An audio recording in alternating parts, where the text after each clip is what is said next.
Adakah teknik Arhanu boleh gandakan simpanan emas?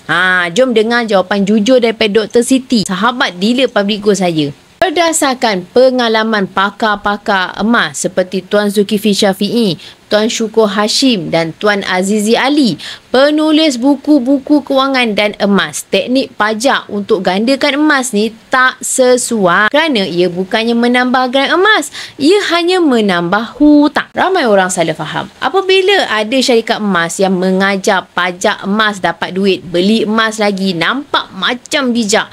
Tetapi hakikatnya dia sedang gandakan liability dia, bukan aset. Jika anda ingin gandakan gram emas, caranya bukan dengan pajak, tapi dengan menambah ilmu kewangan dan emas, tambah pendapatan dan tambah disiplin menabung. Satu perkara yang ramai tak sedar, kos pajakan Arhanu sebenarnya tinggi, sekitar 12 hingga 15% setahun.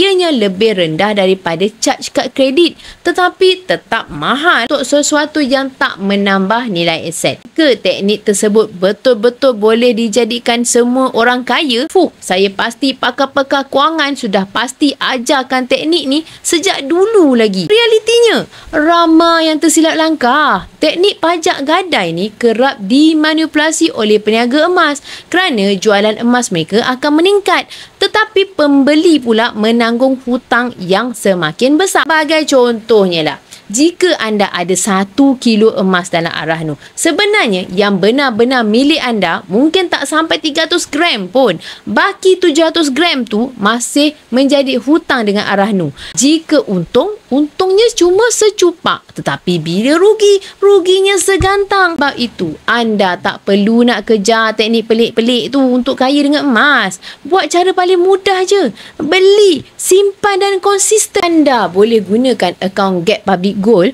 untuk menyimpan, dan jika ingin lebih disiplin, aktifkan auto debit gap supaya sistem dapat bantu anda menabung tanpa gagal. Dalam dunia emas, yang menang bukan siapa yang cepat, tetapi siapa yang konsisten. Dan kekayaan sebenar datang bila kita bebas daripada hutang, bukan menambah hutang. Semoga perkongsian saya ni bermanfaat dan boleh follow saya untuk info dan tips tentang simpanan emas. Emas, pasport kekayaan kita semua.